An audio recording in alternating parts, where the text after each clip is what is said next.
What up, Salvador Briggman here. Welcome back to the Crowdfunding Demystified YouTube channel. And on the channel, we talk about crowdfunding. But specifically today, I want to talk to you as a musician, as someone who has a band, as someone who's trying to make money from your passion. What are some ways in which you can generate additional revenue streams? Maybe you're actually trying to go full-time on your passion, right? You want to make a career out of this, or you already have a career, but you really want to go that next level up. So actually today on the video, I want to talk about a really unique technique that you can use that will generate massive cash flow for you, your business as a musician. If you're not aware, you do run a business, right? As a musician. And also if you have a band, this is a really killer way to also build your fan base, to generate hype, to get media mentions, to really do a ton of stuff when it comes to leveling up your music career as an artist. Now, I gotta say something, really quick.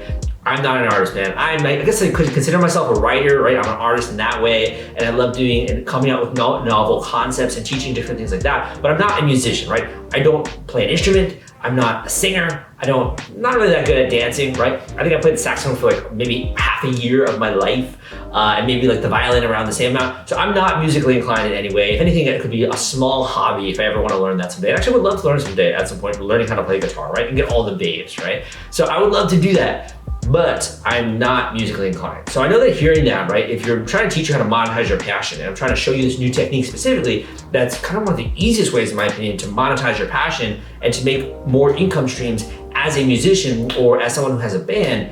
You're probably gonna wanna hear it straight from a musician, right? It's gonna make a lot more sense that way. So I'm really good at marketing. I'm really good at business building, right? I'm really good at brand building. I'm really good at generating revenue streams. However, I'm not a musician. So today, we actually brought on a guest who is a musician. This is Ian Anderson. So Ian Anderson is actually a pioneer in this industry. He's helped hundreds of people use this technique in order to raise massive amounts online, to the tune of more than $1.6 million that has been generated in terms of fundraising revenue, in terms of sales revenue, however you want to put it. This is a killer video for you as a musician. If you're not incorporating this into your business, you want to listen up because you're going to learn a lot about that today. Again, my name is Sal, and it's coming up right now.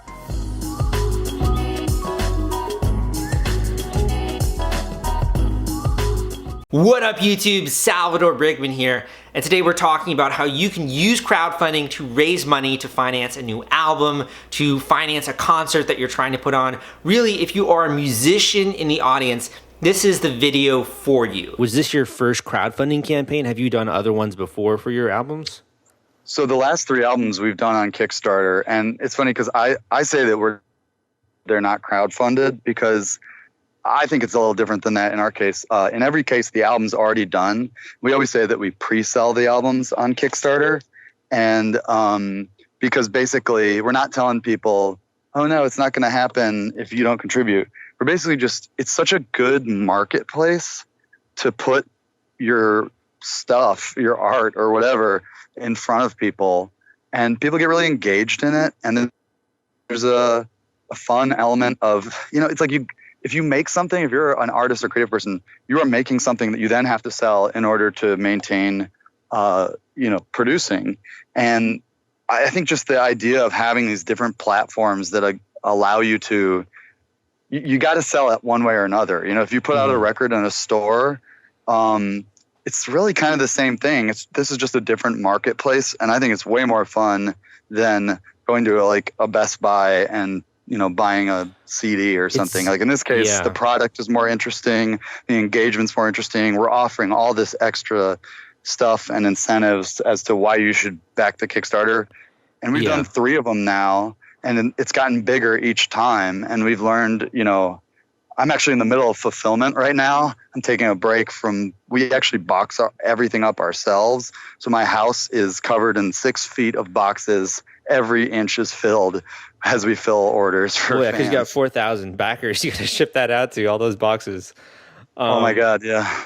That's awesome, man. Yeah, looking at your first campaign, start with like 180,000 that you raised for that album. Yeah, 187. Yeah, went up to 278,000. And then your last one was the best or the biggest, I guess, of all the 3. So congratulations on that, on the success there. Yeah, last one was 327, and we were thrilled to crack that. I mean, it was.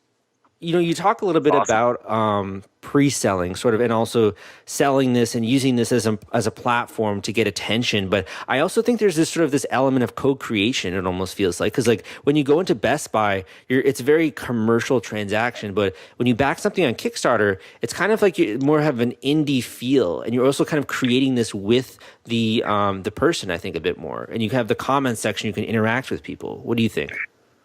Yeah, so I mean, I think for me the most attractive part, and when I say I don't call it crowdfunding, I'm certainly not trying to diminish the role of the people who supported it, but it's just the idea that I don't like the idea of waving something in front of someone's face and saying, "Uh-oh, if you don't buy it, it's not happening." Like we try to stress that, like, guys, this record's coming out, and if you just want to buy it through the normal channels, go and buy it. That's great. But like, this is the way that you are going to get the most extra stuff. So you're going to get like downloads of the cover songs that we do as a part of it. You're going to get all these like little stuff like stickers, pins, patches, stuff that you're not going to get anywhere else, exclusive stuff. And we just throw in stuff to people too, just because, like, goofy things that we've collected, and just as like little presents. And it's just it's a more fun way of engaging. And like, when people had a question, like, one of the things we sell is we'll come play a private show at your house. And we played this woman's birthday party in Oregon like a couple weeks ago as part of that. And, you can just write a message to our Kickstarter, and that's me answering it. And, people can throw in questions they have about song lyrics or whatever. And there's sort of a fun interaction where it's like, hey, like, here I am. If you want to talk about, like, if you have questions about the band or questions about the Kickstarter, like, it's going to be the lead singer helping you out. And I think that's kind of cool. I mean, it's a personal touch, definitely. Yeah. Yeah. When I think about the stuff I'm interested in, like, if I was able to interact with, some of the people that I'm fans of in that capacity, I'd be, that'd be dope. Impressed with their really cool work ethic, and I'd admire their willingness to just do the dirty work. Yeah, 100%. The first tip, and the big mistake that I see many musicians making out there, is when they announce a new campaign or even their new album, could be a debut album, they'll try and market it in the way that they've heard marketers talk, or they'll try and announce it on Facebook or another social network and advertise it and post the link everywhere in the way that they've seen marketers do it in some ways. And it kind of makes sense. Like, if you see other people shouting about this product, or you see other people announcing and broadcasting this message, you assume, oh, I guess that's how I do marketing. But that is not true. Your friends and your family are connected with you. There's a personal relationship there, even your fans. While yes, obviously, if they've told you that they like your music, they probably like your music. But I think the personal relationship is actually even stronger than their just simple liking for this product which you put out, which is your music. So what instead you should do, rather than just blasting your link or talking about, oh yeah, we're now doing this campaign with all these cool new artists who they might not even heard of, or whose music they may have never listened to.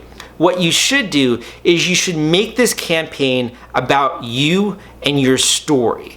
Why is this a momentous occasion in your life? Why is this a period where if people support you, it's going to just completely change the trajectory of your career? Why is this a big deal for you? And how has your life been leading up to this point in time? As a person who does business online, you constantly run into that hurdle and that challenge. Okay, it's time for me to do a release. I would like to do a little better than last time. What does that mean? It means I probably need to do something new. I need to, widen my repertoire and increase my skills. And that is uncomfortable every friggin' time. It doesn't really matter how much experience you have. No, it doesn't. And I spent most of the last couple months doing things that I'm doing for the first time, online marketing sort of stuff. And man, it is tricky. And some days I just want to bang my head against this desk that moves up and down with the motor. But it's what you have to do in order to be successful. And if you want your career trajectory and your path to move forward and upward, then you got to take the time to develop your own skills and fight through that discomfort. Exactly. And as you've been growing, what are some of the things that you have been doing with your blog, with your website? I know you have an ebook, an online course. Can you share a little bit of information about that with the listeners? Yeah, absolutely. I have gotten to the point where I have a philosophy that I don't post to my blog unless I have something that is amazingly helpful. That's my goal. I don't want to waste people's time reading even 200 words if it's not going to help them. So I post to the blog probably 3 to 4 times a year, and I try to just make them darn helpful. In the meantime, what I have found is a bigger challenge is just to, I guess backing up one thing, I have the materials and the knowledge to help people do an amazing job crowdfunding. That's been established. And the crowdfunding space, as far as rewards-based crowdfunding for creative people go, it isn't changing that much. Kickstarter, Indiegogo, even Pledge Music, they make updates to the look and feel of their website, but the core functionality is the same. And there hasn't been any discoveries per se in the last 5 years that have just, tipped the industry over on its head. At the end of the day, it's about understanding why you're doing what you're doing and then conveying that to people very proactively, conveying why you're doing and conveying what you're doing and doing everything you can to assure that you reach your audience with that message. So that's what I really hammer on. And getting back to what I was saying, what I work on more so than coming up with new ideas at this point is coming up with new ways to help people understand the task that's in front of them so that they can really internalize it and use, leverage their inner purpose and their mission and their core values to turn their crowdfunding campaign into something that's amazing, not just something that is a quick step in the road before they do what they really want to do. So to have any kind of proven plan, any kind of at least strategy or tips to follow, that is golden, I think. So for the people in the audience who are listening and sort of want 1 or 2 tips here as to what they should be focusing on in the pre-launch phase, what would you say to them, particularly the artists? Well, I will say 2 things. There are 2 big things to focus on in the pre-launch phase. One is to keep in mind that the best way to capitalize on crowdfunding is to make your campaign more about why you do what you do, your inner purpose and mission, and then to layer what the next thing is you're going to do on top of that. So what do I mean by that? Most people who are doing a campaign, particularly musicians, will want to start out right away and say, "Hey, Sal, don't know if you've heard about my campaign. I am making a CD and it is going to be awesome. You should see this amazing studio I'm going to be recording in Nashville or down in Austin or LA. I can't wait. My guest musicians are crazy good. And I got this wicked producer who used to work with LL Cool J back in the 80s. And anyway, you get the drift. They'll go on and on and on about the bullet points of this project that they want to record. And you're sitting there and you're like, okay, most of that stuff doesn't really make a difference to me, but I have a relationship with you. I value what you do as an artist. What's going to be the outcome on that level? You might not think that, but it's in your subconscious. So instead of starting out with everything about what you're doing in your campaign, you back up a few steps and you start to talk about your whole purpose, which would sound a little bit more like, "Hey, Sal, it's Ian. Haven't caught up, since college, but I just wanted to let you know that after I graduated, I got into music. I started this band. It is the most important thing I've ever done with my life. The music that I make deals with this emotional subject or that emotional subject, and I have really connected with people in a meaningful way over this. I've decided to take a big risk and put myself out there trying to take this career to the next level. And that's what this campaign is about. Want to take all the stress out of fulfilling your Kickstarter rewards? Fulfillrite is the turnkey solution that puts product delivery on autopilot. The Top Campaigns uses trusted high-tech provider to store, package, and ship their products. Focus on growing your business. Leave shipping to the experts. Don't wait. Get a custom quote from Fulfillrite today. Link in the description.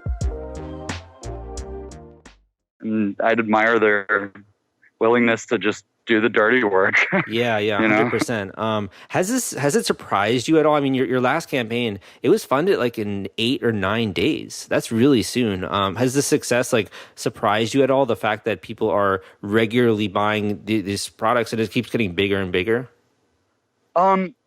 Yes and no. We've been pretty good at predicting just because we've done this enough times. Like we've been pre-selling our albums through our own web store before Kickstarter. So we have like a sense of what we think will sell. But I mean, the real, on a personal level, like that's my like a professional answer in the sense that I do a lot of work to try to make sure that these things work. I want people to hear the record. It's a good record.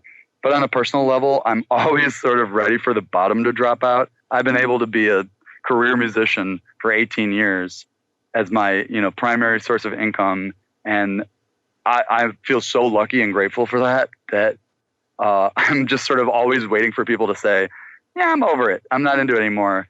But it's like this constant struggle and battle of staying creative and interesting and trying to be like, that's going to happen someday, but I'm going to fight it until my dying breath by putting out good content. And it's a challenge, but it's also an inspiration, Totally. Yeah. The fear of failure or of not being recognized.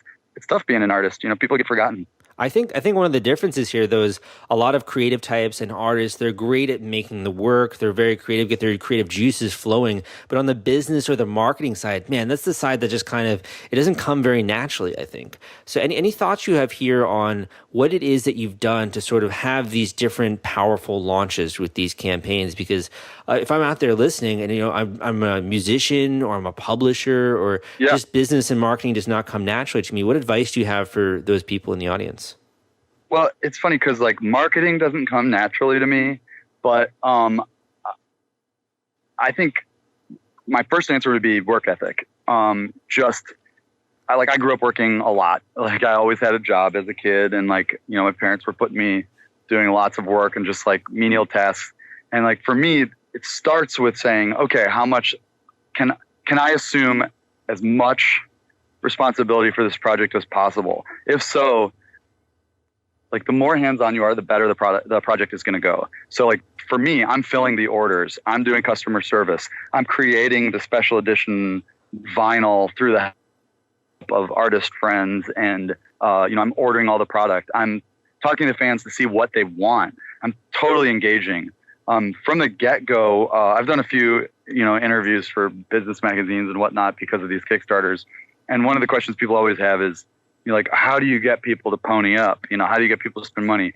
Well, and the answer is this didn't happen out of nowhere. We cultivated an audience that, and we gained their trust by being reliable, by putting out, a product that they think is worthwhile, by getting them their orders on time and, fulfilling their everything that they, just making sure our customer service is good. And then, cultivating a social media presence so that we have a way to get the word out to people. I mean, it's all these little steps that take time. I mean, I have no idea if I just came up with an amazing product and was trying to sell it. Sure, I would know how to use Kickstarter and I would have a lot of skills that would help. But it's not that it's, the money didn't come from nowhere. It came from years of touring and grassroots, just our efforts on our parts, but also on the part of the fans who are going out there and telling other people, check this out, or them sharing the posts. Yeah. I mean, you got to create content that people want to see. Beautiful art, I think, matters to me, like something that looks good that somebody wants in their home or on their wall or even just something to look at on the computer screen, the idea out there that you need hundreds of thousands of followers to be able to rake in thousands of dollars in sales, or to have a $100,000 Kickstarter campaign launch. And it's not true. What matters is the attention that those followers give to you and the level of engagement that you have with your followers. There are many personalities out there who have like thousands of followers and like no one retweets their stuff, no one clicks on their links. It is not the quantity, it is the quality. That being said, let's get into a few key ways that you can actually build up those numbers. It's kind of contradictory, but it's also how to actually get engagement with those followers. The first way is to understand that the reason that an audience is built is because you're putting out something for free. It could be free entertaining content, it could be free useful content, it could be something that's inspirational. You're putting out there something free into the world on your Facebook page, on Twitter, on Instagram, that creates that following. So people decide to subscribe to you, people decide to follow you out of expectation that they're going to get more content like this. At the end of the day, the question is like, how profitable is the campaign? And that's going to depend on the various input expenses that went into that campaign, and that also, in my opinion, paved the way for the future. So one of the hardest reasons why I think most people don't get into business is that there are a lot of costs. Like, you got to set up the LLC, you got to figure out your operating agreement, you got to get a bank account, debit cards, you got to figure out what the frick your domain name is, right? You got to start a website usually. Maybe you have to have a marketer who helps you out. A consultant, a business coach like myself, you might be reading books on it. There are expenses. And that's what kind of keeps a lot of people back from launching a new business. The cool thing about Kickstarter is that you're kind of compressing everything normal people are doing into like a really short time frame and launching a project there and getting the funding to be able to then either put back into the business or to pocket if you want to as the profits. As a new and beginning creator, I would 100%, if you can, invest everything back into your business and into your project. And think of this as like laying the foundation for the future, right? So the more that you're able to treat this as like, I don't even freaking care if I make profit, and by profit, I'm using that word loosely, but I'm gonna take any profit that I'm making and I'm gonna actually invest that back into the next project or into fleshing out the organization that I'm trying to build here so that I can produce more and more games or more products of some kind, right? If you view it that way, I promise you're going to be much happier in the long run. Because think about it, even if you do, let's just say, I don't know, draw like a 6-figure salary or something from that, which you could, you're then going to have to pay taxes on that money anyway. So why not just reinvest it, grow the operation even more, and when you get to a better point, you can then cut that salary or whatever it is that you want to do, right? So what we've done is we've partnered together on a guide for you. And this guide is comprehensive. It's called the Artist Guide to Crowdfunding Domination. If you are a musician, you're in a band, you're trying to raise money for music or a new album or something related to music, I really think this is going to be incredibly helpful for you. And in addition, it's not just one of those like fluff guides. It's like, you gotta do this, you gotta build your social network, you gotta start up a Facebook page. It goes far beyond that. It's really in-depth when it comes to the nitty-gritty of what goes behind these campaigns. And also, if you've been like taking that generic crowdfunding advice of what other people have said, sometimes even myself have said, of what you have to do, you got to know it's actually very different for just this particular vertical and this category. So we kind of shed some light on why it's so different, what you got to actually be focused on, and why that's going to move the meter when it comes to raising money and when it comes to raising funds. And this isn't just theory. I mean, Ian Anderson and Launch and Release have been working one-on-one with many different creators over time. I think they've raised about $2 million when it comes to crowdfunding campaigns, which is insane. In addition, they went down and they studied 100 successful Kickstarter campaigns, and they broke down exactly what these people are doing when it comes to raising money.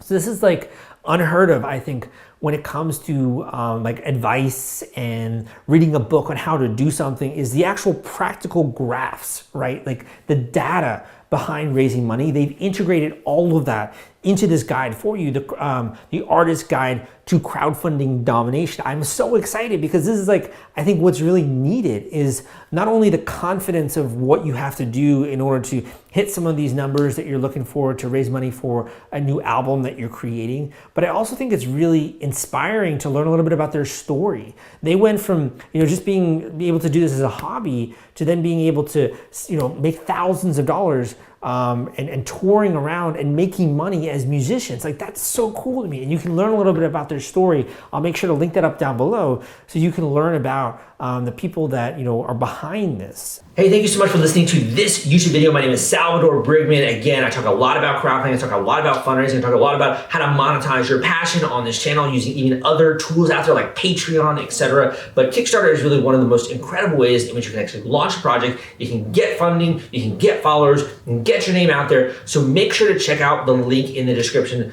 right? The Artist Guide to Crowdfunding Domination. This is a killer guide. It is a no-brainer if you're trying to incorporate this, you're trying to grow your revenue streams as a musician or as a band. This is a completely no-brainer. It's a lot of incredible information delivered straight to you. And that's what I love to do, man. I love to make really complicated things to understand just very simple. And even partnering with other people in the industry who are pioneers, I love doing that. I love bringing new teachings to you. I really think that, if you're a musician, in the same way that you practice, right? You're gonna practice your instrument to get better at it week after week after week. And all of a sudden, you're blasting out some incredible tunes, right? You got a crowd going if you're playing in a park, and people love you, man. It's great. Like, I think everyone can admire a really talented artist and a really talented musician, no matter what your craft is, even if it's something like singing or rapping, etc. However, if you don't take that same attention, focus, and energy, and focus it on building the business, you know what's gonna happen? It's not gonna grow. It's not gonna grow, right? Same thing as if you didn't practice your musical art, if you didn't go every single day and play the piano, if you didn't go and try out those different strums and chords, right, with the guitar, you're not gonna get better at it. So when it comes to this area of your life, when it comes to monetizing your passion, when it comes to building a business around your craft, right, when it comes to generating more income for you as a musician or as a band, you gotta study it, and you gotta study it religiously. You gotta come back to it, you gotta invest in yourself, right? So make sure to do that today, at least when it comes to this guide. If nothing else, at the very bare minimum, make sure to watch some other videos when it comes to music crowdfunding, because this is an incredible technique that you can use to incorporate into your business, and it's free. Anyone out there can do this, and so many people are already doing it. Why aren't you hopping on that bandwagon? But the final thing I want to leave with you really quick is make sure, in the same way that you're training every single day with your music habits and your musical quality and your all those things, those great talents that you have, apply that same focus, consistency, and habits to education. Just keep educating yourself, man. Keep learning about this business, and the more that you can, the more progress you're gonna see rapid fire in the same way as when you're learning a musical instrument. So thank you so much again. My name is Sal. Give me a thumbs up, come subscribe. I'll see you next time.